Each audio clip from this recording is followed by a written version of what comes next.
I pledge allegiance to the flag of the United States of America and to the republic for which it stands, one nation, under God, indivisible, with liberty and justice for all. Thank you. All right. Non-debatable. Make a motion.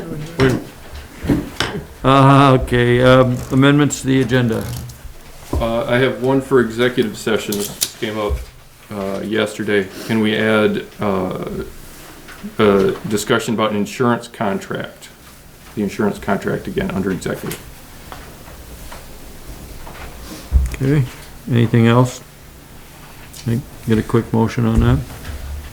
I'll make a motion to add, under executive session, discussion about insurance contract and Second? One VSA. 1 VSA 313A. Yes, sir. Second. All those in favor? Aye. Thank you. Hi, Jeff. Okay, amendments and approval of the minutes for December 1st. December 1st, was that right? I'll make a motion to approve the minutes from December 1st. Second? Anyone? Second. Additions, deletions, corrections? I got it right. Got it right. Hearing none, all those in favor? Aye. Aye. Those opposed? Thank you. Okay, appointment with the rescue squad. I would like to keep this as on point as we can. It's a busy night, so we've got a couple different, budget, itemizations here. And I'm not sure which one with the second one I would say is, I don't know, but with the notes, okay. All right. There are some discrepancies between the two we should ask about. You want to just give a brief overview? To start with the discrepancy, what had happened is I jumped the gun in sending the copy of the draft to the town manager. While we were developing the budget, working out the draft, the numbers of the populations we obtained from the representatives from the towns, and it came from searches on the internet. And it was discovered that depending what search you did, it gave you, I could search up Fairhaven's population and get 3 different numbers. So through the process, we decided to go with the population as provided by the Rutland Regional Planning Commission. And each town is supposed to register a emergency plan, and they coordinate with the Planning Commission. That plan is registered with State Emergency Management. So we felt that would be one reputable source to get an accurate population number. So the letters that went to the town for the amount of money it added up to was accurate. That was not affected by the error that was discovered. The error happened with the bottom line. At the bottom of the page, it has the population of service area. That was the discrepancy between the draft that was sent and the corrected, updated version.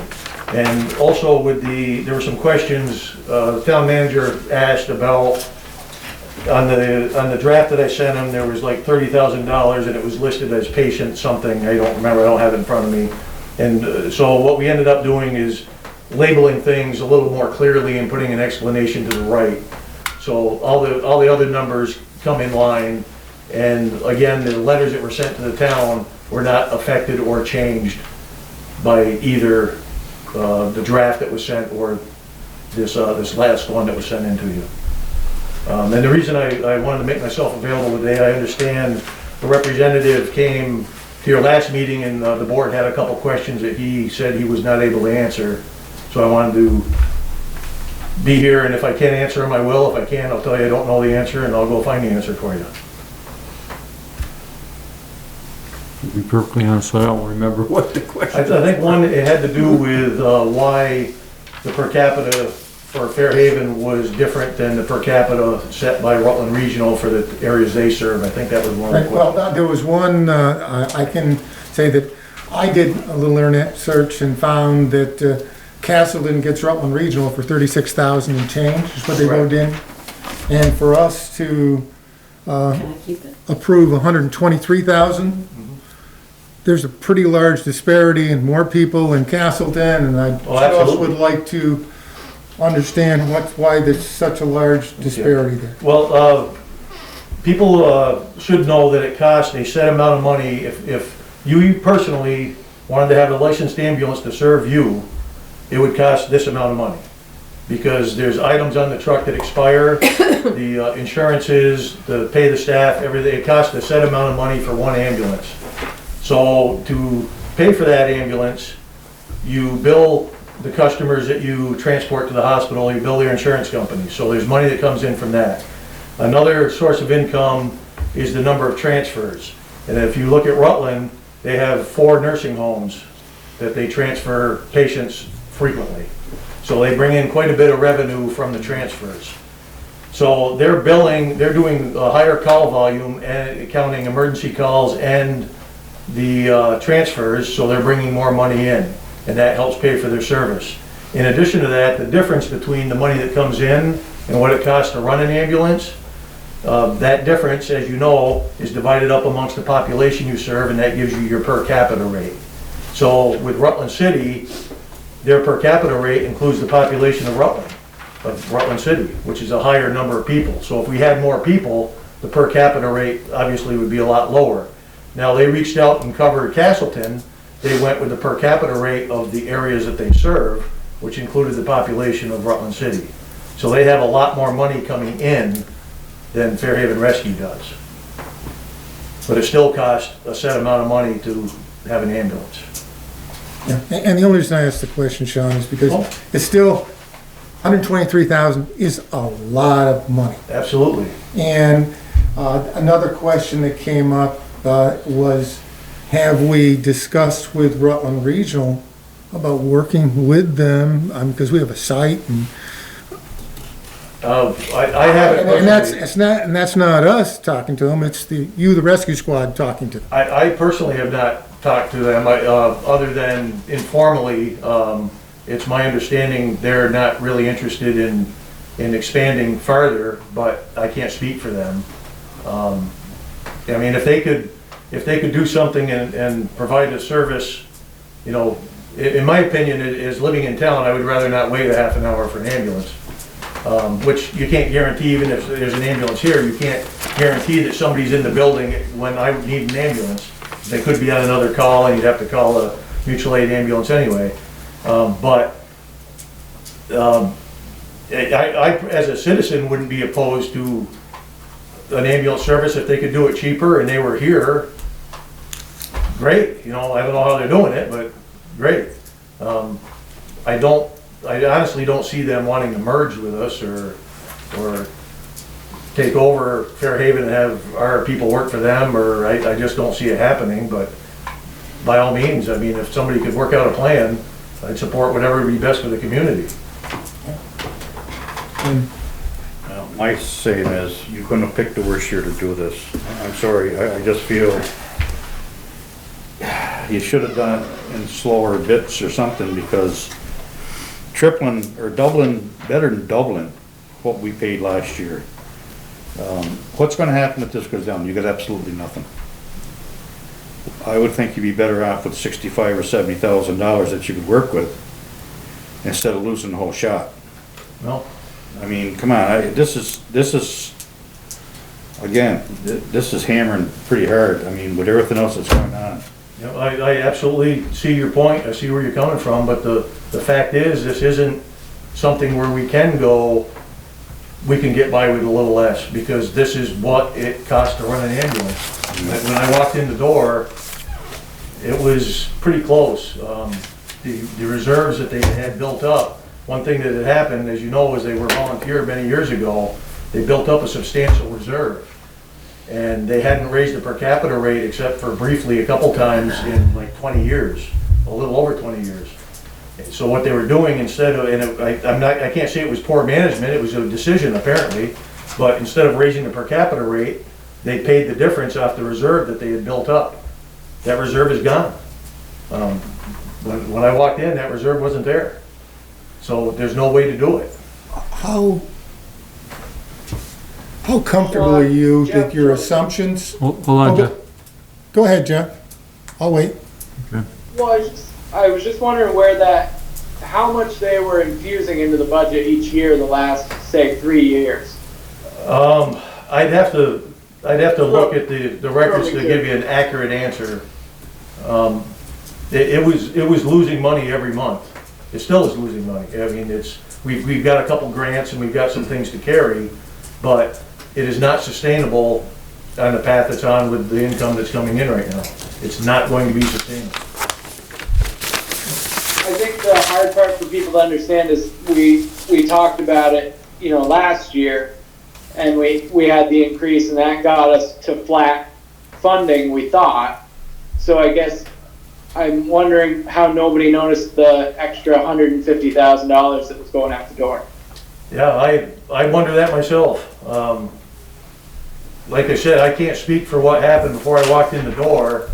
What I tried to do was provide an accurate, no frills, this is what it costs to run an ambulance budget, and be transparent about it, lay it on the table and go, here it is.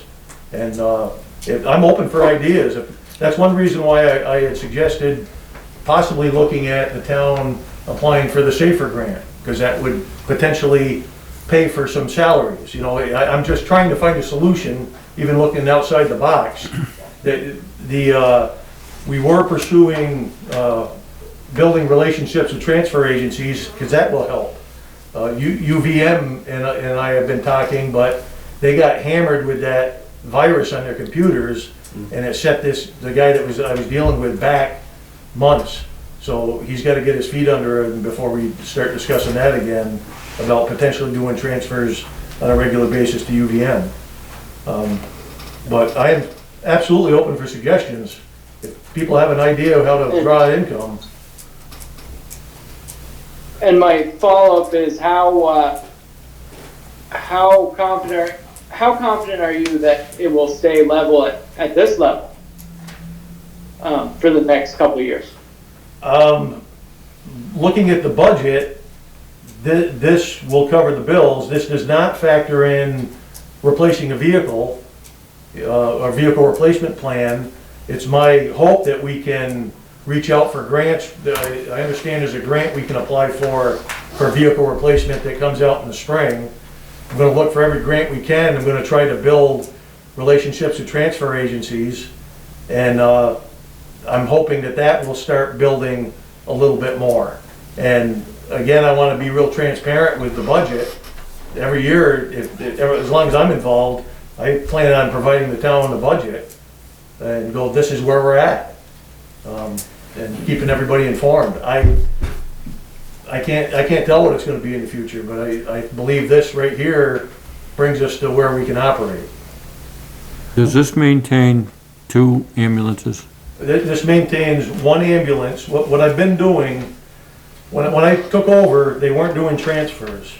And transfers are the meat and potatoes of an ambulance. That's where most of the money comes in. A lot of people don't realize a 911 call, the ambulance doesn't get paid for all those. They get about 60% of the bills that are sent out on 911 calls.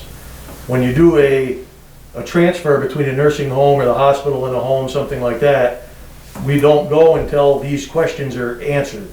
And that basically shows that it's been pre-approved by the insurance company. So what I started was, there was a concern about being on a transfer and not being available for a 911 call. And I absolutely am concerned about that too. But if we don't do transfers, we're not going to be here for any 911 calls, because it's not sustainable. So what I did is we developed it's called a crew app. I can reach everybody in the department. So if a request for a transfer comes in, a message goes out on the crew app, need 2 people to come in to do a transfer. We have 2 ambulances, we staff 1, but both are ready to go. So the 911 crew can stay operating two people come in and I can give them 4 hours of pay to do a transfer. And it's viable and cost effective because it's a known payment. We know we're gonna get paid for that. And we also did that only when we knew there was another ambulance and a mutual aid ambulance on duty.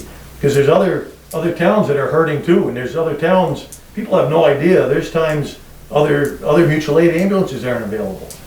So we do transfers in that manner, and then if nobody came in, the on-duty crew would take the transfer and then notify state dispatch to automatically dispatch mutual aid if we had a 911 call. So far, initially it worked better than it is the past month or so. I've lost a couple more people. With COVID, I've got a couple people that are, I got a high school teacher and a college teacher, professor, that their employer, their main employer, won't let them work on an ambulance. I had a couple students from Middlebury College that, because of COVID restrictions, their hours were cut. I've got people on military orders. I had one that quit because his wife didn't want him working on an ambulance and it was causing problems at home because of COVID. So we lost a number of staff. It's tough. It's pretty tough right now to make sure we have staffing, but we're getting there. We got a couple volunteers that are in the EMT class, so we're starting to train them now. As soon as they get their cert, they're gonna be up and running. And we've got, I just heard from one of the school teachers who is getting the vaccine, and his employer said once the vaccine is done, he can come back to work for us. So there's steps we're taking, but it's pretty tough. I have two questions. Yep. How many miles are Pawnee's ambulances just driving around? Just driving around, not very many. That's not true. No, it is But, true. you know, I don't get that whole argument, Well, I Jay. do, but because I the wanted to other day I question followed that. them right to Castleton. They left the rescue squad, they went down River Street, over through Blissville, Yep. to the Castleton Deli. Two of them. Indeed. They can eat in Fairhaven. You'll But they And you'll also, see them all over the place. they also could have had somebody in the truck that's doing driver's training. No, they didn't. They- I know I the don't two, know. I know I the haven't two, looked. I know the two people are in it, so. I don't get that though, that's not a legitimate argument. I They're- think it is. No, because they're with the ambulance, and that, then you don't lose the But why do they time have to drive going to back Castle to and the, going back Why and do forth. they have to go out of town to eat? There's plenty of places here to eat. No, they don't have Variety, I to. guess, I don't know. I don't- They don't have to, but I don't know the specifics of that particular incident. I do know it's been acceptable for them to drive to get meals. I don't see a problem with it. I think they're out in the public's eye for one. We also cover the town of Hubbardton, so if they're, go to the middle of Castleton, to me, that's acceptable, because they're close enough to Hubbardton.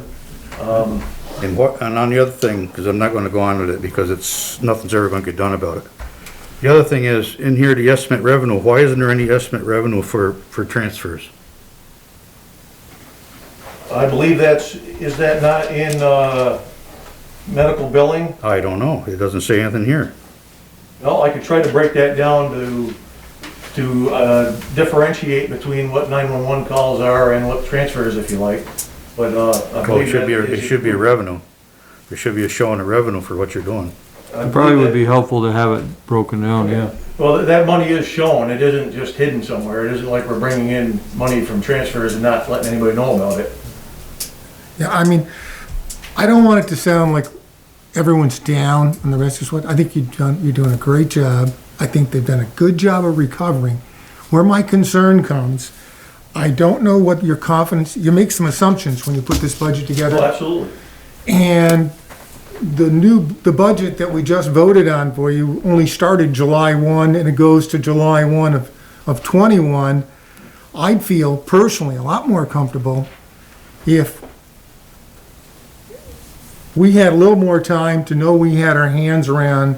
I think it's still fluid what you're doing a little bit. And so we don't really know what we're really at the end. I could be wrong. No, But I think, and I'd feel a little more comfortable if we had at least the full year at the 53, and you have some more experience of what are the amount of transfers we can do and what we can't do and different things, and then come back. I worry that we're gonna go in and we're gonna ask the taxpayers for an increase.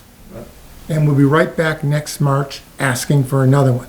And that's 3 years in a row, 3 increases, which, again, it's wonderful to have. I like having the Fairhaven Rescue Squad, but no different than anyone else running a budget. There's a point where you say, can we afford it? Right. And before I'd say, no, we don't have the rescue squad, I'd explore a lot more alternatives of partnerships and different things, even if it meant, how do I get more revenue? Does that mean different things like the membership drive? And is that increasing the membership? I don't know, but I'm not trying to tell you how to run your business. Oh, if you've got ideas, I'm open. But I'm just saying, we are, from a taxpayer standpoint, it's not that we don't want the service. I can't afford it. And I don't believe I speak for just myself. But what's the alternative, I guess, is the question. I'm not, When we had no rescue squad for almost 2 years, we survived. What do you mean? And we didn't have the coverage before we came in here. I don't want this, I feel like we get, when we bring something up that's a concern, we come back with like the response time. The response time of 30 minutes, whether it was coming, if you're going to Hubbardton, you probably have 37 minutes before you get to a place in Hubbardton. So that argument isn't isn't one that I want to use fear to get people to say support this, or, you know, I don't think that's a good argument. I think the better argument is to say, look, we've had a rescue squad in Fairhaven for a very long time. How do we continue to give good service and have a rescue squad presence in Fairhaven? I don't think you can put your head down and keep adding more and more money and say that's the answer. I think there's just like taking the people and taking them to different doctor's appointments and things. Those are things that you're doing a little more and a little differently. I think there's some other things that are going to have to be done differently, or we're not going to continue to have a rescue squad. That's all. No, I certainly agree, and the issue is, though, what was presented last year, I don't know if that was presented with an accurate budget of what was needed. I really don't know. I wasn't involved in it. I do know that if we leave it where it's at, the rescue squad is not sustainable, and very likely there's going to be holes in the schedule, because it is not sustainable at what the numbers are right now. I agree, there needs to be some thinking outside the box, there needs to be some other ideas. I'm open. Just to go along a little further with Glenn's answer or question here. You've still got 6 months left of this year. How are you gonna sustain with what you've got in your budget? We If you can't do it next year for that amount of money, I mean, how are you gonna make it through the next 6 months? Well, what saved us, what brought us this far, is when I started, the reserve was almost depleted. It wasn't completely. We had $60,000 in CDs, and those were tapped into, along with, I obtained the payroll protection loan that we don't have to pay back, because I filled out the forms, you know, that was offered to us. Those things sustained us to a little longer. In addition, we went to outside billing, which helped some. And we started doing transfers, so we did start bringing in some more money. We were sinking fast, and we kind of stemmed the flow, but it's not sustainable with the numbers that we have, you know. And I guess it's up to the taxpayers. I agree, it's a lot of money, but it costs a lot of money to have an ambulance.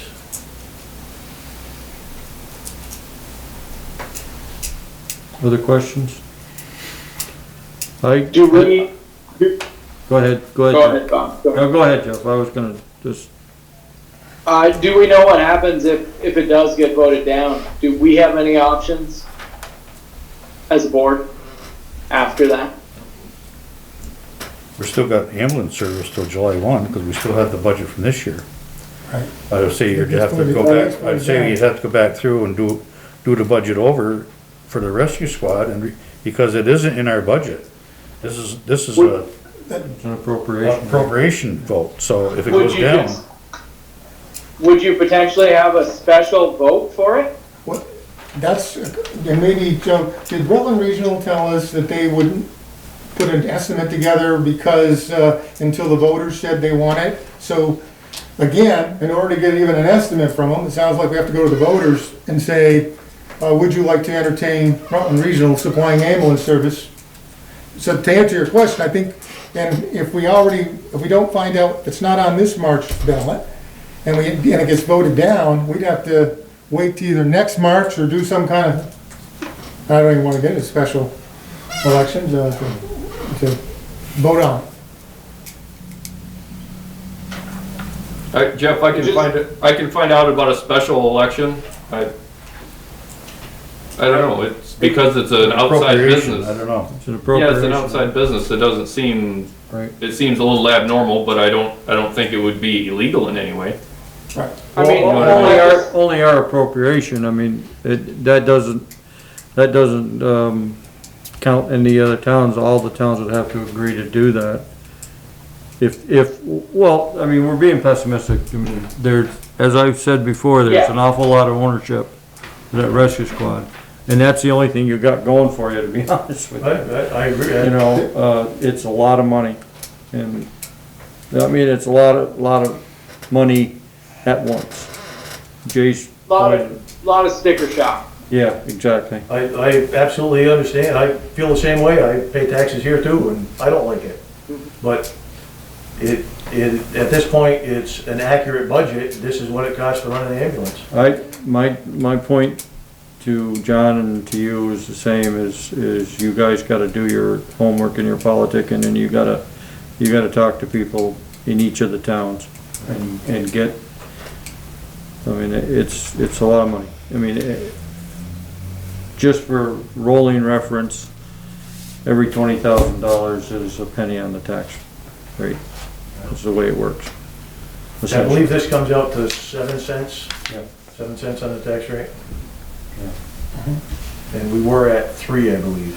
Yeah, it's a big deal. I mean, it's a big deal, and it's everybody on this board wants to have a rescue squad and ambulance service. I think that's without a doubt, and but we gotta ask the questions, Oh, absolutely. you know, and we have to, I mean, you're not overpaying your people, that's for sure. That's unfortunately true. It's tough. It's tough to keep, the people that are doing it are not doing it for the money. They're mostly people that have other careers that want to give back to the community and get a little bit of something for their time. Or you get young people that need a very flexible schedule because of college or something like that. Or they just really haven't figured out that how much money you need to, you know, some of them live with their parents still or something like that. And it's tough. Well, right here's a good example. This hat that says Fairhaven Rescue Squad on it, one of our volunteers bought these out of his own pocket for the squad. You know, so they're definitely, the folks that are there are not in it for the money. You know. Well, unless anybody's got any other questions, we'll move on, and thanks for coming in, Sean, and it's, And feel free, you know, you all have my phone number. If something comes up, feel free to call anytime. If I don't know, I'll tell you I don't know, and we'll try to find the answer. And I think breaking down between the 911 and the transfers would be a good start, and I can do that. things like that. Okay. Well, thanks a lot. Thanks, Sean. All right. Good luck. You too.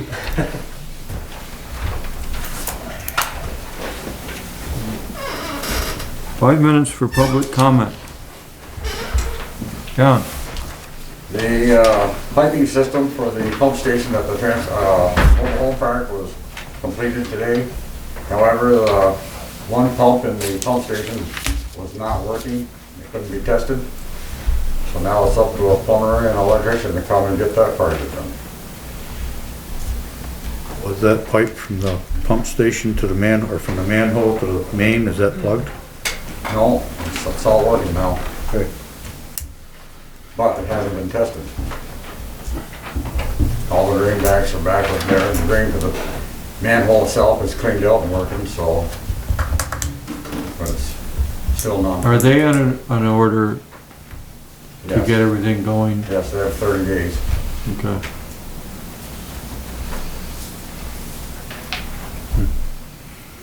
And that's state, that's not us. That's state.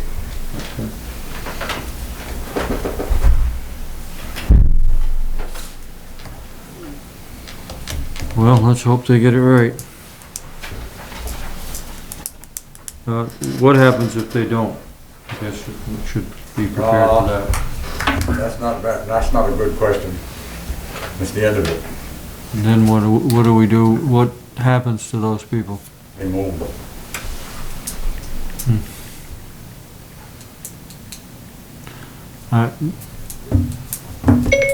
Okay. Another thing, you might be interested, while I was waiting for Doug to get back, I took a little drive.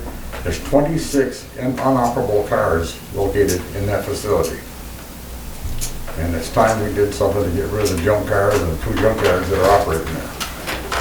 Can't keep going the way it is. I agree. Questions for John? Anyone else? Joe, can you look into what we can do to help those people if something goes down? If they don't, I mean, there's gonna be 20 people that need to relocate? More than 20. Yeah, we've been in touch with the housing trust. We actually did a site visit with them last year, and yeah, we'll do what we can on our end for sure. At least be a liaison between the, to get people where they need to go. Sure.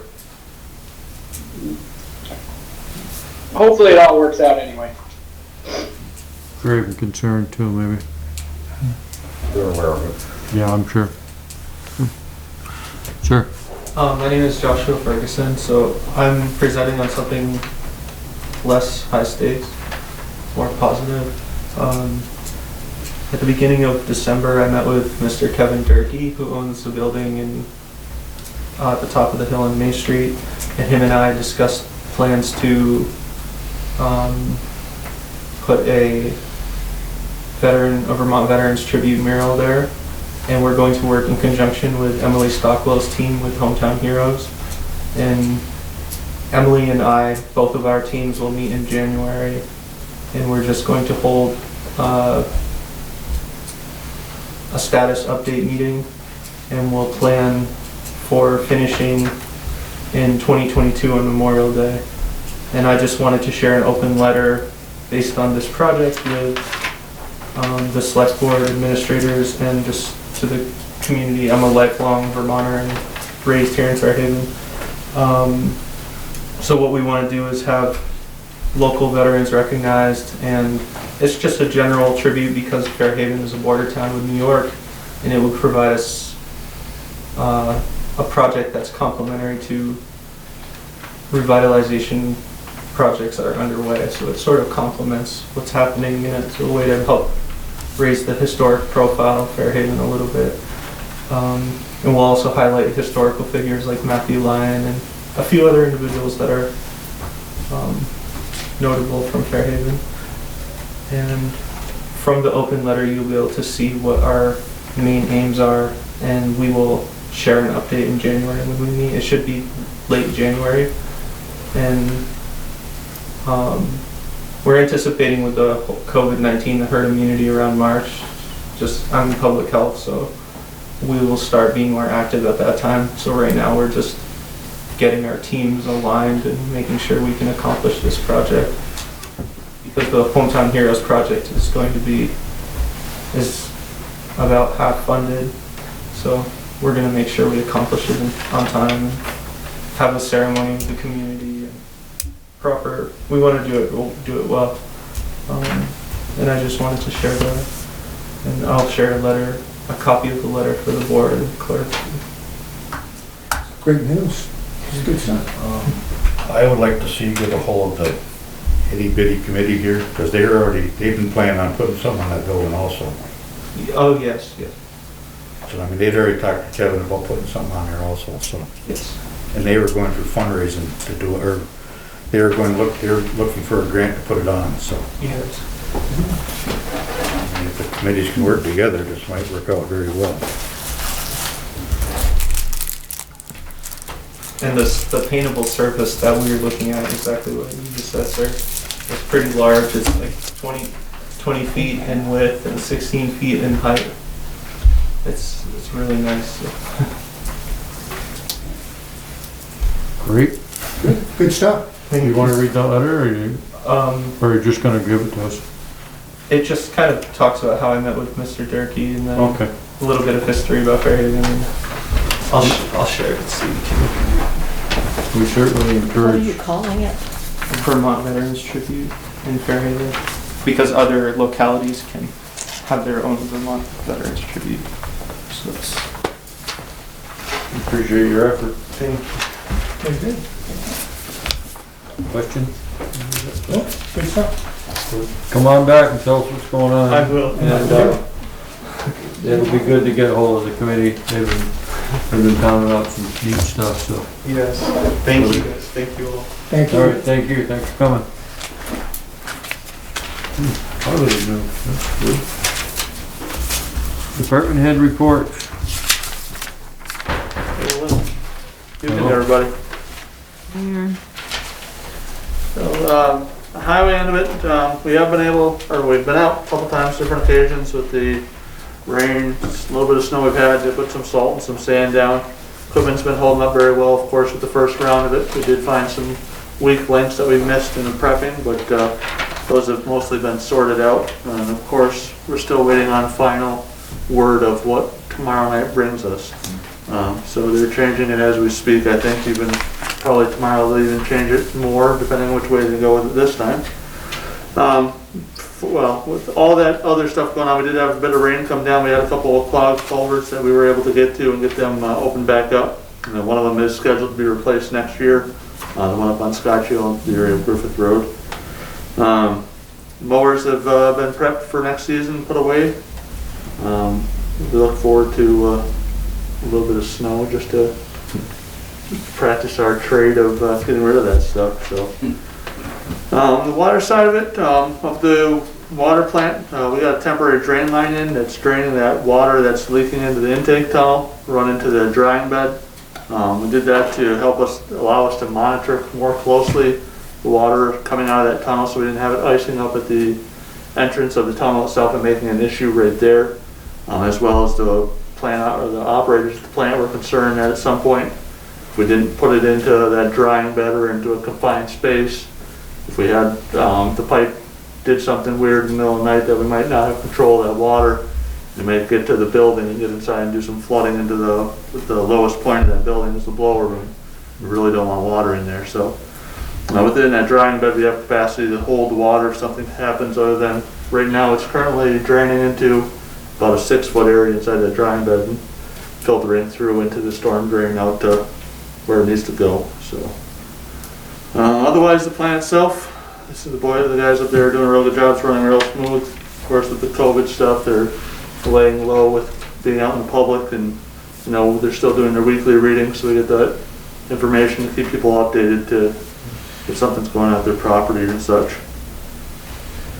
Sewer end of it, we got back information from one of our vendors on the control upgrades at Adams Street and Academy Street. The numbers budgetary wise that we got put us back into having to put an RFP together to go out to bid on all of it. Some of that stuff will bring you more enlightened when we get it prepped to see how you guys also want to proceed with it. The plant down there is running fairly well. I know they had a couple small issues over the last few weeks that they've been dealing with. Stuff that I know they're trying to fix what they have to make sure we're maintaining good operations and as much duplicity on systems. But they are trying to run it as tight as they can, knowing that hopefully next spring we are now replacing stuff that is having these issues. So hopefully not just putting too much money, but enough to make sure we do our job diligently. So I believe that's all I have for you on paper. Where are we with staffing the solar plant? On staffing? Yeah, are we okay, or? So we have Carrie was the new hire as the chief operator. She's still working on her licensure. We're hoping she has it within the next year yet. And then Dale Whittemore is full-time. He's a class 1 operator, and of course we have Pete Laramie on retainer for his license. So he's 8 hours. Last week he was well over 8 hours because of some of the issues they had. But then Jim Heller is doing some weekend operations as well. So they seem to be doing all right. I know they're, Carrie can't wait to get her license so she can try and be more. So, but otherwise they seem to be doing fairly well. Questions?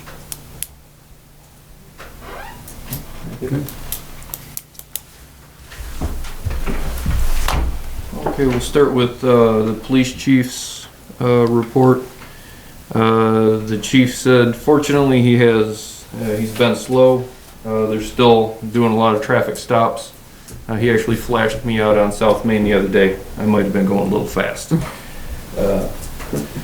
To John's point, he has stepped up. John talked about some junk over at the trailer park. The police have stepped up their enforcement on our junk ordinance. Grape Street has received another warning. They'll be receiving a ticket if they don't do something. Adams Street received another ticket, the one with the tractors and all the garbage. At the trailer park, the owner, she had several citations, warnings for citations. And also at the trailer park, that first trailer there, the gentleman that has quite the junkyard, he's received another warning, which will turn into a ticket if he doesn't do something. So. What about the one that's down on the right hand, or on the left hand side going in there that's got at least 7 cars around the place? Towards and the a truck with a flatbed in there. Towards the back? You know, heading back down through on the left hand side, about the 3rd trailer in there. It's a mess in there. It's a total mess. Awful. I mean, it's,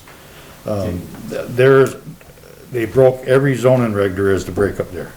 Yeah. And where's our zoning administrator? Why isn't he getting on top of it? Yeah, this is a police, this would be more of an officer, situation. And it's not the first trailer on the right, that you start in there. It's the second. Oh, it's the second one. And then the one down the road across the street from it is just as bad. Yeah, no, And at the other end, it's It's hard just to as bad. differentiate between the two, they're so bad. And then you get down the other end, and it's just as bad too. Right on the end. Yeah. yeah. So he's definitely down there. This is not something that I think this is not something I think we've focused on in the past. But it's something we're focusing on now. That's not even healthy in there. Oh no, it's awful. So yeah, he's getting at If it. the truth was known, the place should be shut down for the conditions it's in. Well, my understanding is they're on a month. They've got a month to get that right. Now, what does that entail, and what is state responsibility and town responsibility? It took the state 2 years to get to where they are now. It's not the answer I wanted. Yeah, that's just the septic though, right? What? The only thing the state's involved in is the septic and the runoff. So The rest of the stuff is our All the fault, rest of the stuff is town. on ours. So, as long as you guys are moving on that, and you gotta involve the owner of the, I mean, she's allowed that to happen, she and her former partner, but. And something else to think about. Well, most of those units in that park are being rented. Property owner that owns the units is responsible to have a proper base underneath all the fuel tanks and have them properly, so they meet state requirements, so they can get fuel put in. That's not our situation. No, That's up to that's the, hers. that's up to the state. If the state's enforcing the new, oil tanks and the way they want them done, the state's gotta go in there and enforce it. Well, the oil company. They can just stop doing it. They can just stop delivering. Right. But I mean, that isn't something that the town has to look at. I mean, I don't think. Well, no, except that if they do tip over, their Pollution. it's just gonna pollute that. Well, if there's no oil in it, it won't make any difference. That's not. We need to keep our eye on that. I mean, it's not gonna get any better, and nobody's, if there's not pressure on the owner, and there's not pressure from the state, we need the state to help us with this too. And There's 2 individuals there that keep bringing cars in there junk. Wherever they get them, they bring them in there But the people aren't getting ready for the junkyard. Well, It's an ongoing process, so it's gotta stop. as long as they go to the junkyard, that'd be fine. Well, they don't wanna go to the junkyard. I know.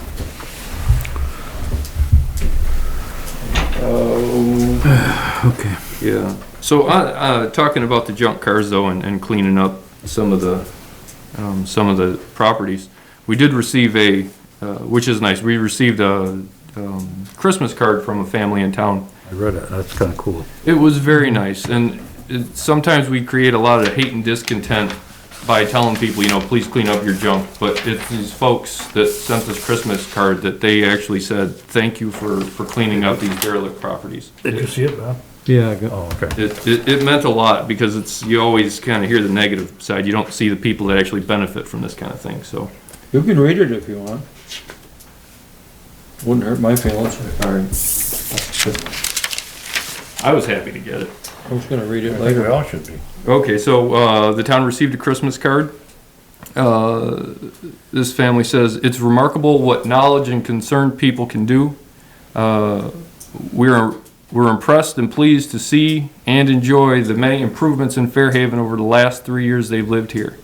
To name a few, derelict properties have been improved, roads, streets, and storm drains fixed and operable, dead trees removed, sidewalks fixed and improved.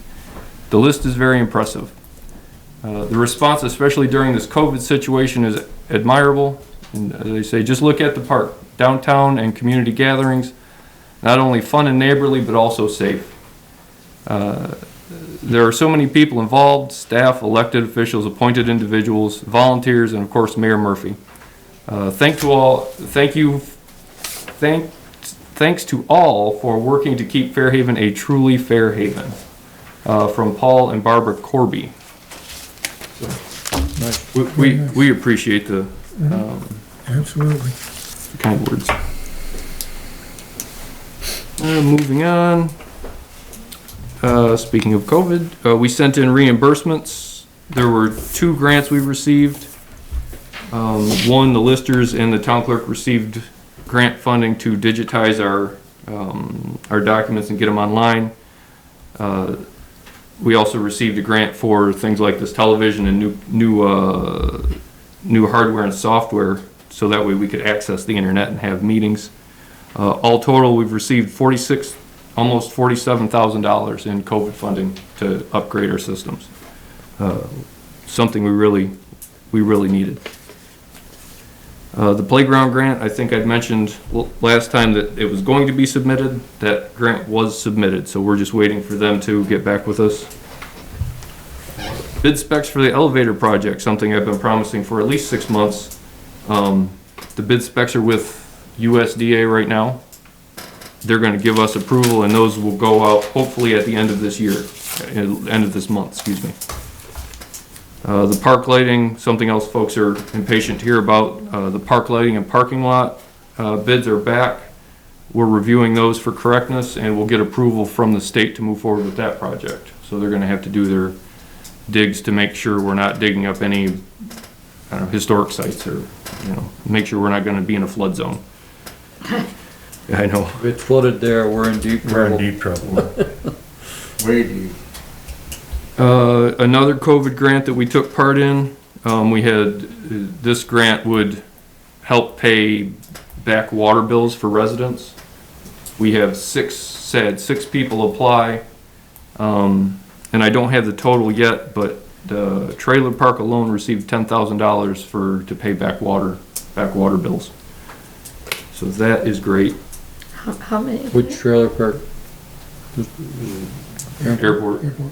I'm sorry.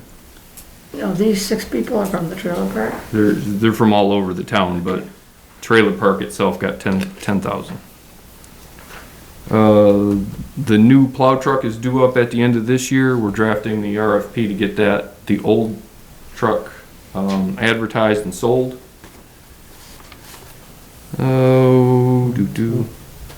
Town plan. So I don't know if I'd mentioned before, the town plan was discussed at the last meeting. We have till 2024 to get that done. So I dropped that into my calendar. Early 2023, we'll start working on it. You may want to go earlier than that. 20. I'm serious. It took us, It would kill. we were 5 years overdue in the last one. Okay. There's a lot of lethargy. There's a lot of lethargy behind that town plan for some reason. It just, we couldn't get them moving. Still haven't got the It- zoning plan. It still should be easier this time because of should. the fact they got caught up on everything the last time. I mean, brought everything up where it had to be. Right. So it seems like the next time it should be It should be. fairly easy, but it depends on how much controversy you wanna get out of it. The point is that we missed out on applying for a lot of grants. Because we didn't have a town plan. Yeah, a so lot of there's downtown no- grants. Yes. So there's no way I want us to be Take a in chance, that yeah. kind of a problem again. Well, what's going on with the zoning? Haven't got that in one day either. 2 years. That's another good question. That the zoning, there's been, well, I talked to one member of the board who was frustrated, that's all I know. So, and I'm not exactly sure why they're frustrated, or what the holdup is, but there's questions. So, I don't know.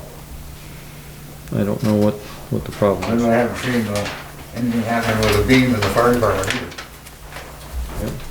Yeah, I think we did talk about that, right? That's good. That's, well, let me get through what I was getting to. Okay. Aaron's here if you have questions, but, I talked with him must have been last week about the alley, and he said they can just drop some sand in there, and then we can move to close it after the. That's budget. all I wanna see, just, I don't, even if it doesn't come to the point of having it closed, but if you can just keep the salt off the buildings, because that's the biggest complaint, And if you can just sand down through the middle of it so people can walk, that's fine, I would think that at some point we'd wanna get that closed. Yeah. It'd be great to have seating back there. I mean, there's There's a lot of just, things you can do. You might even be able to put a movie in there, Very easily. you know what I'm saying? I mean, little things like that. I mean, Detroit always had, they called it the dally in the alley, and they would fill the alleys with shops and, vendors would come out and put up tables. It was the best thing, it was cool. So, something to think about. COVID, so we did, as everybody knows, we closed town hall for COVID in anticipating a, kind of a COVID bloom in Vermont. It didn't really happen. We had a small spike, but it wasn't like what happened around the country. Using this as a test, after we open back up, after the Christmas holiday, I don't anticipate closing again. We'll monitor it as it goes, but I'm not gonna preempt it closing like this time. People seem to be doing what they should be doing. And that's what I got. I have one quick question. On that money that we got through the virus payback, whatever the heck it is, did that include the front door? To put a handicap door in? Yeah. I mean, could that be part of it? No, I called him and asked, and he said yes. I said, because we're cleaning that front door and we're locking people out, and I said it'd be easier if people could just bump that button.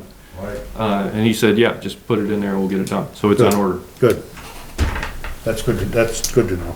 Yeah, that's something that we needed anyway. That's, Yeah.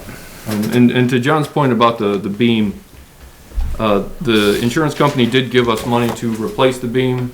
I'm still arguing with them currently about that I want more money. About $7,000 more, because it still needs to be engineered, and they kind of lowballed us. So they sent it back to, our representative sent it back to the insurance company, and they're working on it. So, but we should be able to get it done, even if we had some out of pocket, it wouldn't be as bad as. Has it been, are we to the point where it's been designed on what we have to do? Mr. Ferguson has taken a look, and he has an idea of what he wants to do, but he wants to make sure that he has that engineer stamp on the plans. Okay, so he sent something, he has an engineer that's looking at it with him. Is that what he's doing? He looked at it, I have our own engineer that gave us cost estimates. So everything's in the process. Oh, yeah. Yeah. That's the main thing, as long as longer we're moving with it, that's the main thing. Yeah. And it's a shame we have to deal with it, but it's just Right. one more thing.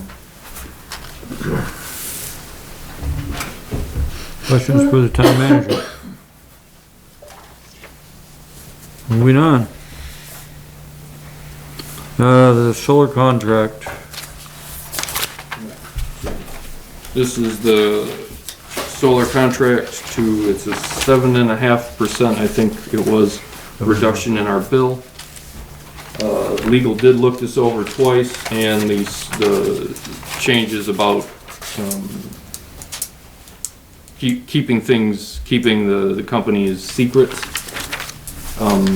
Some things we just can't keep secret. So we had to strip that out of here, and legal has looked it over, and they gave me a copy, and that's what this is. What's the payment we have to make to them? We don't make any payment. They just reduce our bill. We have to show them our bills. Yeah. So, The net, for example, the bill that just came through in this packet, it was like $9,000 about for electricity.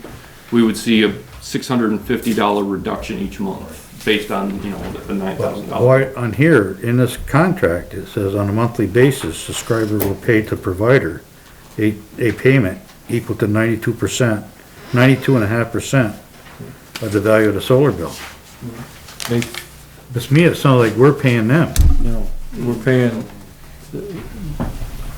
if I understand it correctly, they pay Green Mountain Power The bill? the bill. Our whole bill? Our bill, and then we pay them the 7.5% less. Yeah, we pay our electric bill. I'm sorry, Jay. Okay, that was my question, when I saw where there's a payment involved and everybody's saying there's no payments.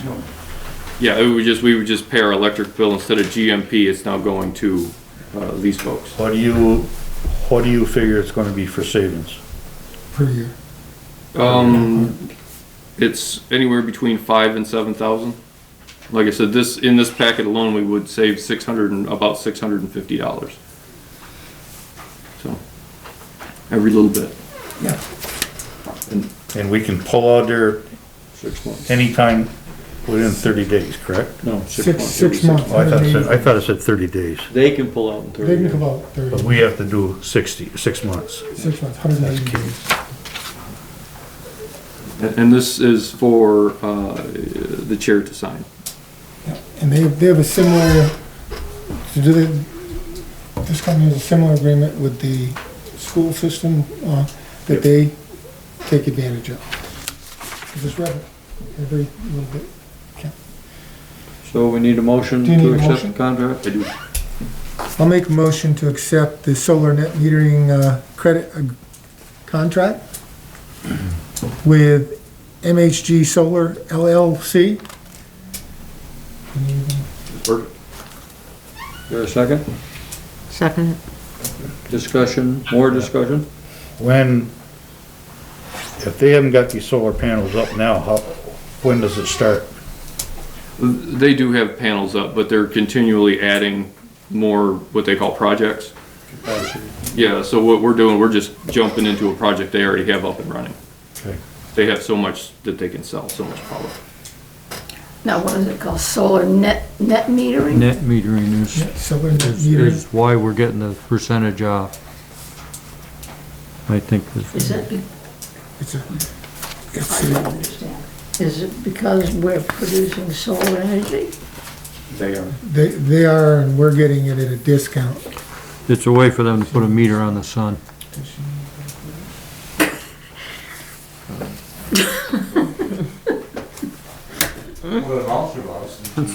Let's do. Everybody okay? Yeah. All those in favor? Aye? Aye. Those opposed? Okay.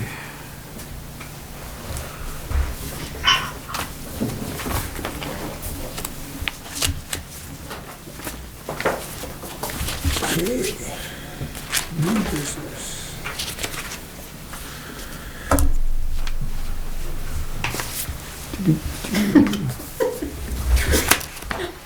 That's what it is. It's highway robbery. It's just sinking in. I was,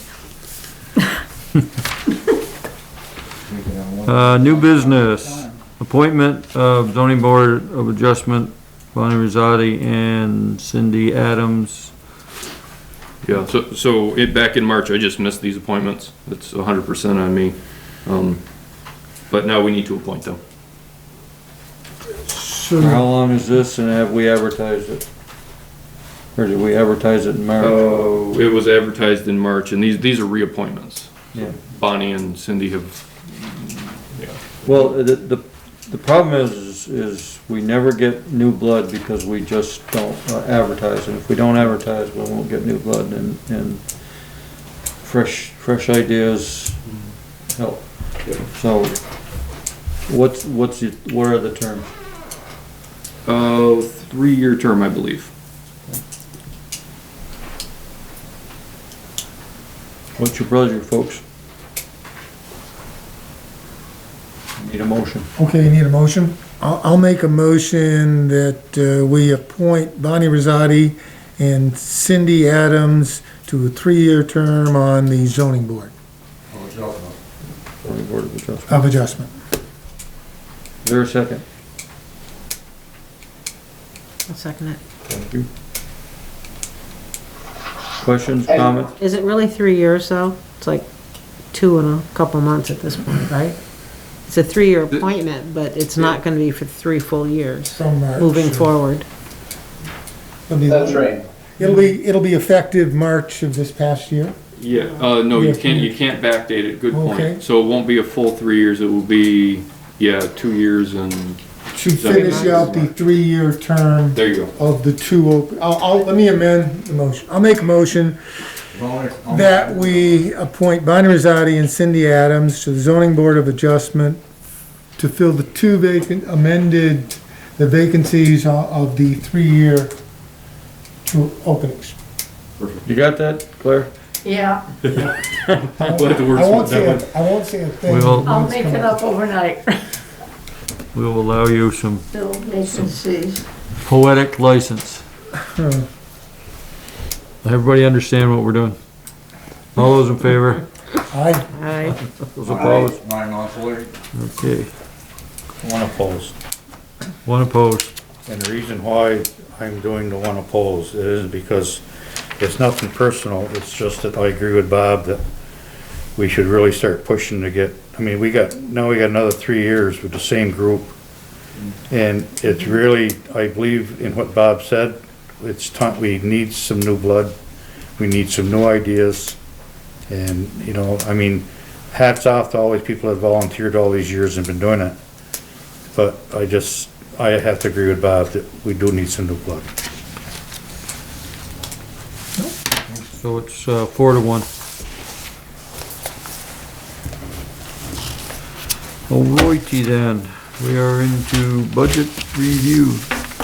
Was town clerk coming tonight or? She's not. Okay.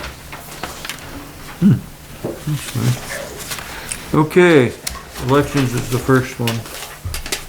So after the last discussion, town clerk went back and took a look at the budget. For elections unit, that can be cut in half to a total of 3,000.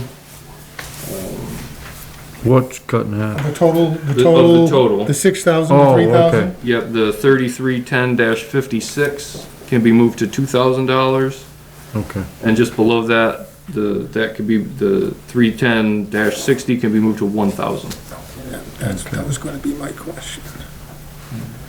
So it comes to Perfect. 3,000. Okay. Good. Anybody got a complaint about that? All right, town treasurer, No changes. Except for the regular raise. the raise of two and a quarter. $79. $30 counts. So we're still ways away from that 100, right? We still are. I would take, if are you saying you don't wanna give the increase on? No. I'm not saying that. Okay. Anybody got any other questions? We'll keep that as is. I think keep that. Thank you. And what are we at? Town clerk, right? Yep. Thank you for the highlights. It helps me a lot.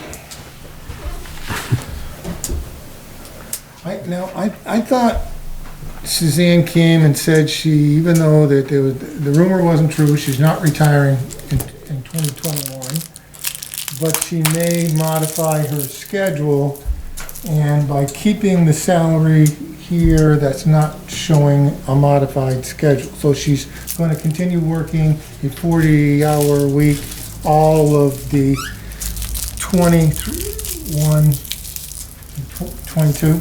That's why we're not modifying it? Yep, the discussion I had with Suzanne a couple days after that conversation was she wasn't going to change her schedule. When's her term up? She's a treasurer and the town clerk. Right. She's got 2 more years, so 23. And I think treasurer's up this year. No. 22 she's up. I think it's 22 she's up. I could be wrong, but I think I it's think that's 22. what she said. 22? Yeah, because that's why she was gonna work just 6 months of it. That's what I thought And she also said. the, And yeah, then- the last year. Yeah, because she. So that would be the end of the next budget 21. cycle. Yeah. 21, 22. Okay. Yeah. And the reason I asked the question is because after Suzanne retires, just for us I'd like to have a serious discussion about salary for town clerk, as well as, reporting structure and how we're doing it. I'd just like to have a good discussion around town clerk, here. I don't wanna switch in midstream, but I think there needs to be some changes. Yeah, we talked about that. I don't know if you were on the board or not, but the last time, I said to Suzanne that it wasn't gonna be a $55,000 a year job the next time it comes up for election, so. That may be some of the influence of her retiring or wanting to slow down or whatever, but, I mean, there's a lot of room for But I mean, improvement there. If this is 40 hours and everything, I mean, Well, don't forget, it's also insurance, so Yeah.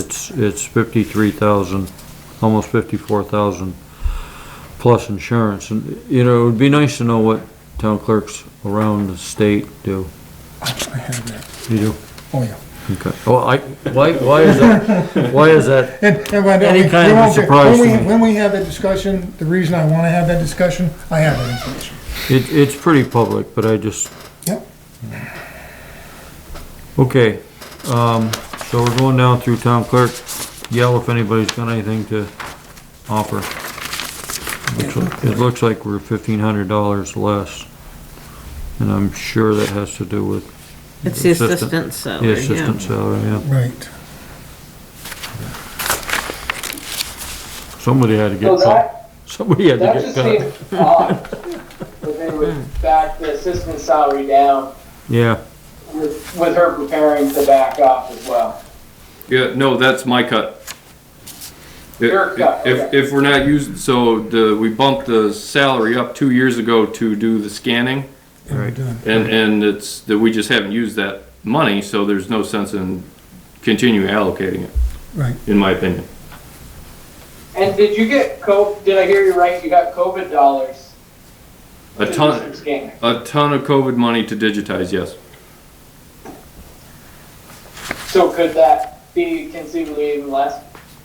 Or are we too far away? No, That's that- another year away, so. Yeah, that money's gone already, Jeff. It's already been spent. okay. I'm rolling over here.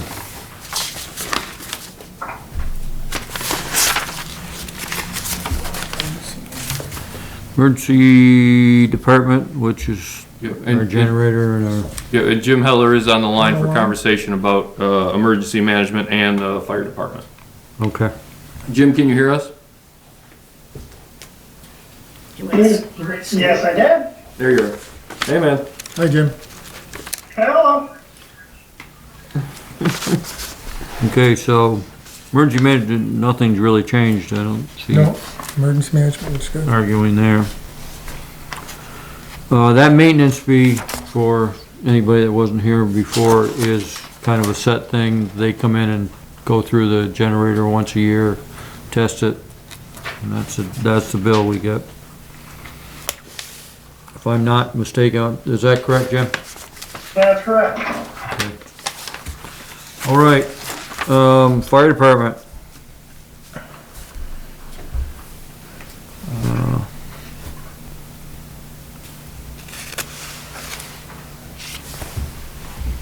Under the salaries, they've never come close to what's been budgeted. I don't know why, or, No fires, okay. thank God. That's how they get paid, by fire? Yes, we're based on, basically the wages on 100 runs a year, which is our average, generally plus or minus 15 or 20 from that.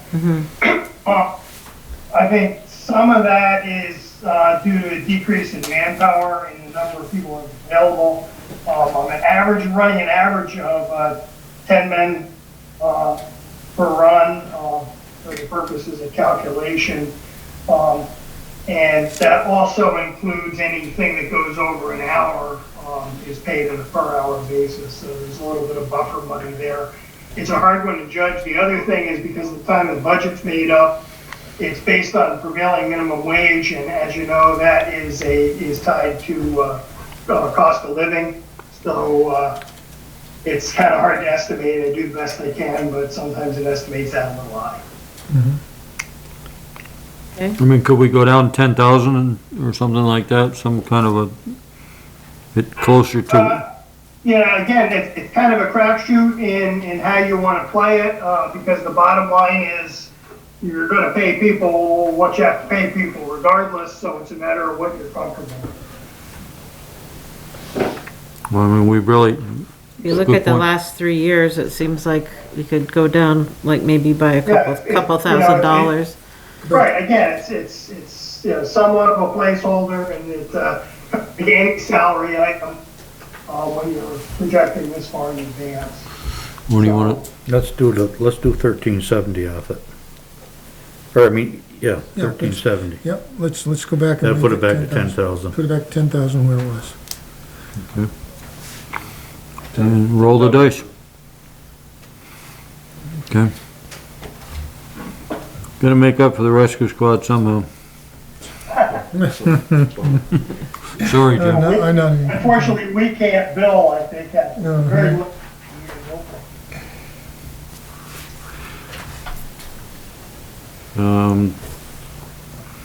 Jump out, let me. Rest it down through, I think most of it looks pretty good. Well, I haven't got the fire department equipment, but on this page, things look pretty good. Are you guys gonna be, you guys are still with Washington County and Absolutely. yeah, so you're not gonna be affected by the legislatures. By that communication. No, as we're monitoring that situation, but as far as our dispatching is concerned, we are comfortable where we are. We're very happy. Okay. We're glad to be there, especially in this situation. We're a 5-year deal with them, and I think our dispatching fee goes up $100 a year. It's split between 2 years because it's a calendar versus a fiscal year, but we're perfectly happy and satisfied where we are. Okay, I'm on the next page, 6. Page 6. Equipment. Machinery and equipment, kind of rolls back the other one. Oh, okay, I'm sorry, that's communications. So department equipment, questions, comments? I can see it going up with some of the equipment that's getting older. I mean, it's just, it might need a little more maintenance, so it's $2,000 isn't a lot of extra maintenance, I don't think. Which line? I'm on line item for the machinery and equipment, For which category, Jim? in, 4580. Yep. yeah, 4580, 83. You're on 4580 already, okay. Oh, yeah. We're not fooling around here, Jim, we're rolling. Okay, that's actually, as I say, Joe, I don't know if you've got the sheets in front of you, but there's a breakdown there of where that came from. This is basically durable equipment to some extent. not apparatus related. The only, if you're that far ahead, I do have one question on this, and you'll note if you have the sheets that I've got a little bit of concern versus regarding the capital budget. People can speak to that. This does not include money. Well, actually, I guess I didn't. I did include it in here. Okay, I included 3 sets of turnout gear, which is what we generally budget for a year. There was talk 2 years ago of starting a capital budget. Joe told me last year that they weren't funding our turnout gear in this fiscal year through a capital budget. So I don't have dedicated money for that in this year's budget. Where would that fall? That would be under, this, you're talking about 83, which is where I've got the money. Yeah. And so if that was going to be separated out of the capital budget, then the operating budget could be adjusted likewise, but I don't know what the status of that is. Joe, can you speak to that? I can, yeah, there's a line in the capital budget for that equipment, and that is, the board will see a request for money for that equipment at the next meeting. Okay. Okay, well, if that's going to be included in the capital budget, however that sugars out, it can be reduced by the same amount in this line item to reflect that. I was just, hadn't seen anything in the capital budget yet, so I was a little concerned of where that sat, but. What's it, How much is it? what's the turnout gear per set? Running about a little under $3,000 a set. The issue with gear is that under NFPA standards, the same as anything else, you'll note on the helmets and boots that I've got listed here, 10-year lifespan. And that's particularly true when we enforce it to the letter with our interior people, of which at this time we don't have many, but we do have some new people that are itching to get trained. Unfortunately, with the pandemic, training opportunities have become few and far between at the fire academy. But hopefully that situation will resolve itself in the next budget year. So are you saying that $2,000 that was added can be cut out of there? No, I'm saying that No, that's gonna stay in because of the other thing. The 8550, that was 85, to be looking at a total of 16,425 on that line. No, that's, Is that what you're saying? no, Jim, your budget got cut. So Jim requested 16,425. What'd you chop me to? Oh man, I don't mess around, Jim. And it was reduced down to 9,000, because So basically, you already took that money out. I already took that money out. It's already been taken out. There we go. Then we're fine. Then we're fine. So then for the capital budget, you won't have to hear words. Okay. So, Joe, there's, in the fire vehicles and equipment, there's nothing in the proposed reserve allocation. Am I missing something? It's not in the budget, it's a request to come out of the, what do you call it? Capital. Fund balance? Fund balance, thank you, that word, I forget it every time.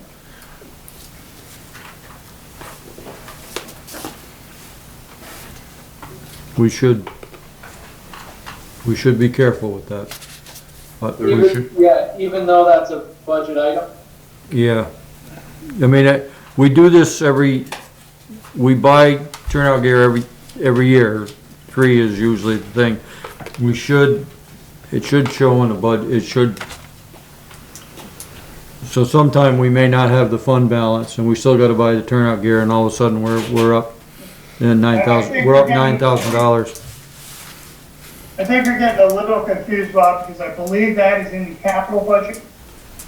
And that's where that's gonna show now, which is where it really belongs, because it is something that it's expensive enough and has a long enough life to be a capital item, so that's where we're gonna fund that out. Okay, but if we're gonna fund that by taking it from the fund balance, is what you're talking about? No, I think that's not reserved, right, Joe? It's coming out of the reserve? No. Capital budget separate from reserve? Yes. No. Go ahead and explain where we are. For this deposit, I anticipated taking out of the fund balance. So there were a few large one-time purchases in this budget that instead of lumping everything all into the budget, you guys have a pretty large fund balance right now, like $71,000 that you can use. it didn't seem fair to the taxpayers to ask them to front the bill when there's kind of a big pot of money sitting there. And then as next year rolls by, the one-time purchases are gone, and your budget then drops back down to. But these aren't the one time that's my point. That the turnout gear, we replace, 3 sets every year, correct? Correct. That's the So plan. that's not a one time, and that may not be the place to take that. It's, the other end of the argument is we've already overtaxed the community by that amount of money. But we can have that discussion at a time. So I thought this turnout gear that they're getting every year, I thought going forward after this year, it's gonna come out of capital investment? There would be an investment, there would be a deposit into the account every year. Every year, so you won't, All right. so as that long what as you're we worried understand- about won't happen. That's what I- Is what I Oh, heard. yeah, no, it's. That's what I heard him explain. Yes, this year we're going in, but going forward, it's accounted for. There's money going into a capital. Okay. That's- All right, as long as we're not just sticker shocking somebody, Oh, no. you know, Yeah. I don't wanna Well, you lecture, are. I don't wanna lecture the rescue squad and then do the same And then do thing. the same thing, Yeah, deficit spent. okay. Okay, anything else on equipment? By the way, the record should note that Jay agreed with your $2,000 increase. And some things, Well, or sometimes you have to just look at, I mean, I as agree. stuff gets older and stuff gets whatever, I mean, we're trying to maintain the stuff, so we're not buying new every Right. 2 years, and by putting a little extra as maintenance, I think it's the way to go anyways, but. Forest Don't, fire, hey, Jim, don't get used to it. Don't get used to it. Well, it's all right, it's a practical thing to do. Yeah, I know. It's something that's nobody's, nothing wrong with that. nobody's complaining about the forest fire warden? No, I think everything else is good. I think everything else here is good. Okay, we are good with fire department and public safety. I think we've gotten through everything. Well, have a good night, gentlemen. Okay. Thank you, Jim. Thank you, Nice of Jim. you to stop by. Hey, not a problem. Okay. Transfer station. It's pretty well level funded, other than the regular raise. Yeah. We have a Casella contract coming? Yeah, you'll see on page 2, there is a $4,800 increase there. That's because of the Casella contract. Is that a guess or? No, that's actual. Okay. The Casella How contract, long, Go what's ahead. the term on that contract? we extended it out for the additional 2 years. For 2 years? Okay. Yeah, it was a 3-year contract, and just this summer we Yeah. you were on the Yeah. board, right? So yeah, we just extended it for 2 more. 2 more years. Yeah. Because there may be, So it'll be 22, 23? I've been off on my dates all night, Jeff. We'll say so, yeah. I can, something like that. there may be another alternative in the near future too, so. So, Well, Casella has treated us pretty well, and their service has been pretty good, so I can't argue. I must say that much as it pains me to say, Casella has done, compared to what they were in the 90s and the, you know, as far as the business situation. The service is good. It's different. Improved, much improved. Questions, comments?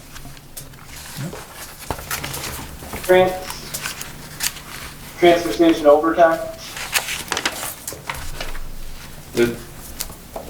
It's flat funded. We had a blip in 1920 on the actual. In 1920. Yes, we were a little short-staffed at that time. We were having guys spend a lot of time down there. So you're good now? I think so. Well, I hope so. We do have somebody that's out on leave, but her salary is already figured in, so it's, yeah. How much longer is that? She's supposed to be back at the end of this month. Well, that would be good news. It would be. So that, if that happens, that would put one of them back onto the highway department, correct? Yep, it'll move Bud back to Right highway. back to highway.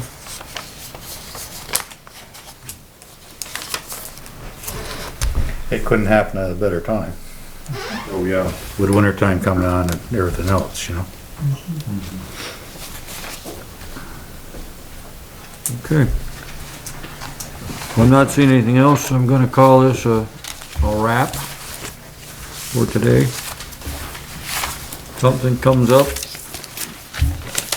feel free to talk.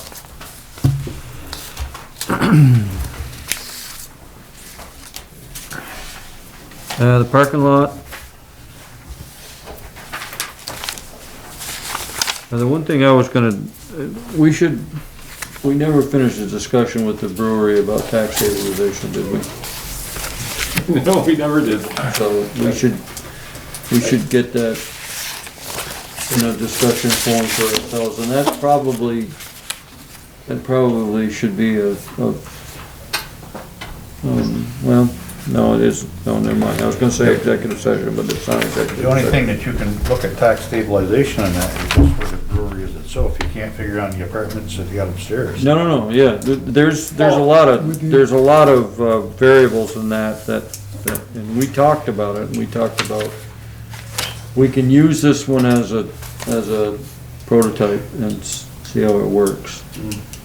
And we're looking at a Shouldn't we rework. look at the overall tax stabilization policy and then Yes. apply it to the brewery? Yes, Yes. yes. And then there's the current tax stabilization policy that we have. EDC is working tax stabilization to come back with a amended tax stabilization policy, which wouldn't address the issue you're talking about. Well, no, but I mean, we can use it to apply. test- You could use it to test it, to see if Yeah. it would help you. Again, this is just my version of tax stabilization. If somebody's coming in and starting a new business, and, you know, like they have down there, I don't think we should lose what's on the tax rolls to start with. I think the tax stabilization should come on what they'd be taxed on the equipment and on, if they put up a new building or whatever. The improvements. You know, but I don't think you should lose what's there on the building as it is now. Because if you do it that way, it's going against the taxpayers. Yeah. They have to make Well, up the that's difference. yeah, well, it is anyways. No, well, not if you're just doing what you're putting in, because we haven't taxed it yet. You know what I'm saying? Like all this equipment. The improvement. Yeah, the improvements, you haven't taxed them yet, and that's what's, I know what you're saying, but I think at some point in time, you gotta look at tax stabilization as an investment. right. But what So I'm saying sometimes- is, say like somebody comes in to the, like we're talking about the racetrack down there or something, which neither here nor there. All you'd wanna do is just get the money that's on that track now. Whatever they put up for building, you give them a 3-year tax stabilization program on anything they put on there. But if you take away from the tax base, then the taxpayers has to pick that up, you know what I'm saying? Yeah, I get that, Okay, that's, What you're talking about, we've had quite a few discussions about Yeah. the same thing of how it can't be a takeaway, but also I mean, where the break comes. you take, for instance, just the brewery itself, just the equipment alone in there is gonna make a wicked difference in their tax bill Well, when they go in and reappraise it. well, You know what I'm saying? It's all taxable. how? It's equipment, it's movable equipment. I don't know that it is. It's not, so they can't tax them after it's in there? I don't think they would take into account the equipment, no. So it's just the building The itself, value done of the for land of the improvements. building. Well, just the improvements to the building. Okay, that's fine. But the commie in me, So when you guys are talking about that. Yeah, no, go ahead, this is helpful, hearing what you think, so that we're taking that into account. It's an investment to get something new in there, and that may mean that you have to take a certain cut, you know, just to get somebody in there. I understand, I just You don't know. see the taxpayers having to pick up the tab for it. Well, if it's a long, you gotta look farther out than my argument is, you gotta look farther out than a year's time or 2 years' time. But that's just a discussion we can have sometime, we just gotta have it. I'm sorry, Jeff. Go ahead, Jeff. It's an incentive to get the bigger investment in the property, so that you get that revenue 20 years down the line. Correct. Is the idea, right? Well, that's, yeah, that's, So, yeah. you're saying that in a much more capitalistic way than I was. Yeah. Thank you. Yeah, I know at one time there was a local town that if you built a new house in the town, you had 3 years of tax exempt. You had to pay the land, what the land property was, but they had a 3-year exempt on the house itself. And, you know. Used to be like that in a lot of places. Well, I think that's a great idea. I think we should do that here. Yeah. But I just, like I'm saying, they didn't ever take it away from tax base. I get, You know what I'm saying? Yep. No, I think I hear what you're saying, because we've talked about, what if someone had a ranch house but wanted to put a huge addition? We stabilize, keep the taxes from the ranch house, but that huge addition they're building, give them a break. That's what I'm saying, yeah. And because when that's over, you just increased your tax base for the next. And you haven't lost nothing by doing it. Exactly, and so it sounds like we're on the right track. Good. We're all Okay. basically on the same page. It's okay. Yeah. It's, All right. it's how you figure. Yeah. It's how you figure. Just we worded it differently. Yep. But it's also, where do you decide that the increase started?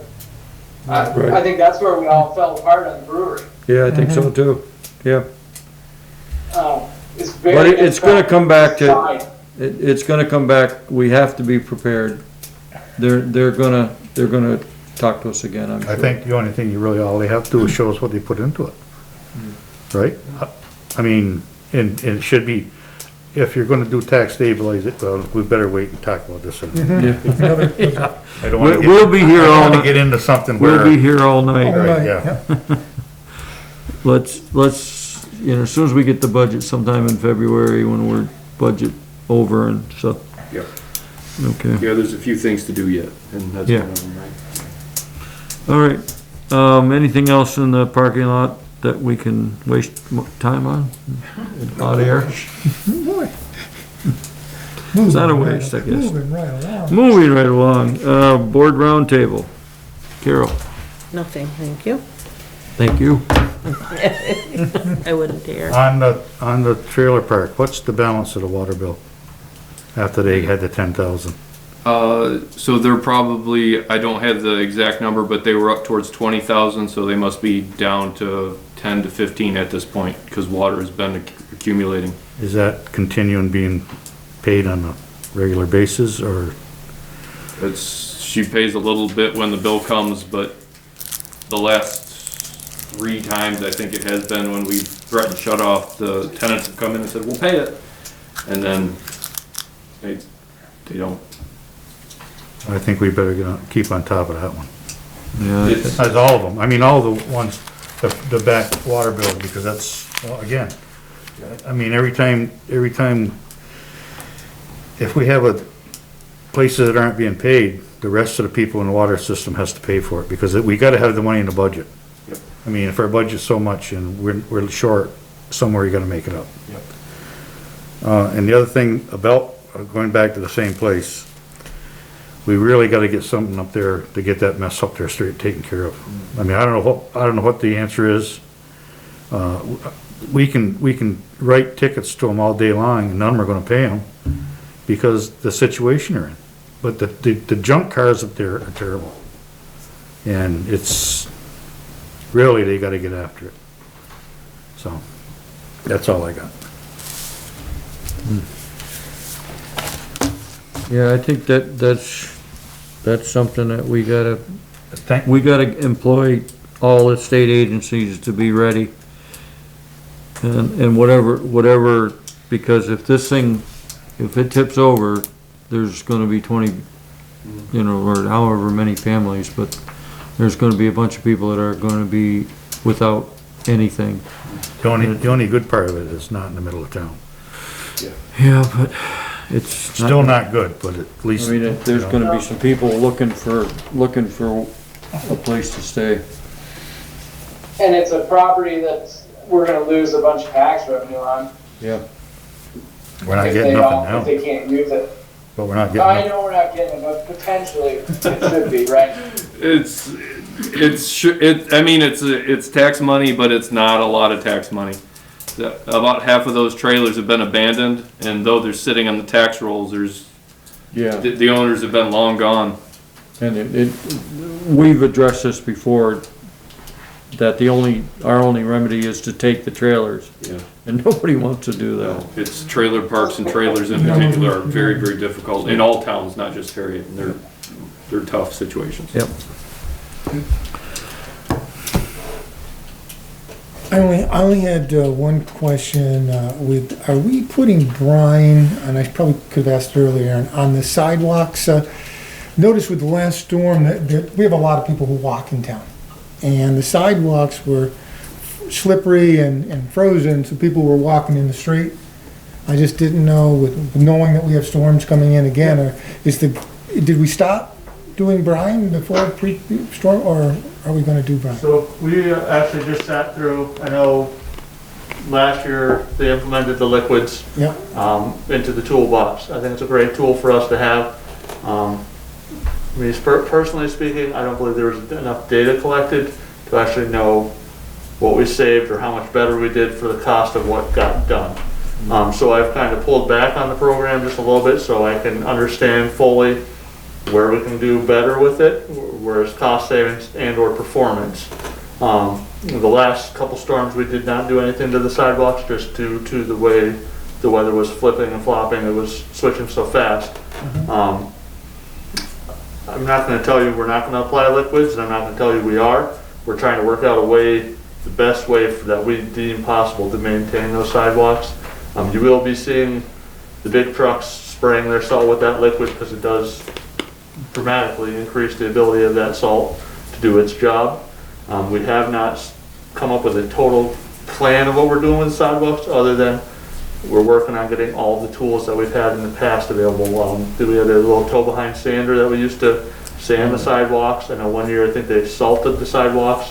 I think it was last year they just sprayed them with the liquid. And I would really like to know what the cost benefit is for all three of those before I tell you exactly which. I probably can't tell you every scenario we're going to do this. There'll be which tool is going to work best for that problem. So, but we're gonna work on slippery sidewalks. Yeah. The method. for sure. Because I believe, where I went down before, and my wife will attest to it. The reason why she tells me she doesn't think she'll ever leave the town I live in is because of the sidewalks. Because it's just so fabulous that you can almost walk the entire village area on some of the nicest sidewalks you can find. And I believe that is a huge benefit for any town. So we're going to find the best, most cost-effective way to maintain those. I can't tell you So what we'll know exactly- we're successful when you guys move to Fairhaven. What's that? We'll know. There you go. Yes. Thanks. Yep. Is it? Jeff? I'm good. I got one thing. I missed one meeting a while back. I was, the Shaw's moment that you can all have as a selectman. I was told that we're reintroducing the 1% tax, and that it was already a done deal. And I said, well, I missed one meeting a while back, but I don't remember anything in the. We talked about it, but We haven't made a decision on it yet. We haven't done any. 1% option tax you're talking about? Yes. That was voted down? Yeah, I said that we were. Twice? Twice. I said that it was probably not going to happen, but I didn't know. That's what At some time, we should probably make it formal one way or the other. So at the next meeting, I'll bring a draft of the warning, and that was one of the articles that was on there to talk about, Okay. along with, everything else that's. That may be how it got to be because there's a draft. All right. Well, I don't know if someone, I was walking through the park and somebody asked me, so I don't know, it's out there, I guess. I can safely say that it's not well thought of on this board at this point, but, or maybe on this board, but we're not gonna stick it down somebody's throat again. Anyways, that's all I have. Jeff, you wanna do the honors? Yep, motion to pay the payroll warrant, $30,396.34. Second? All those in favor?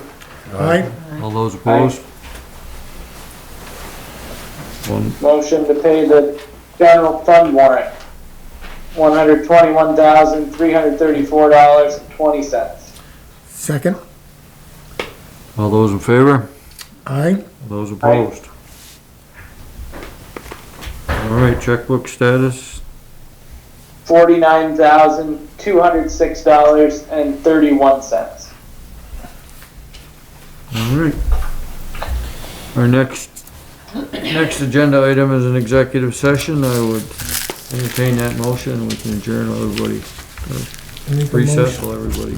I'll make a motion to enter an executive session to discuss manager contract discussion, 1 VSA 313A3, and also to discuss about Insurance contract. insurance contract, 1 VSA 313A.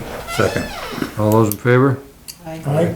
We are in executive session as soon as everybody clears out.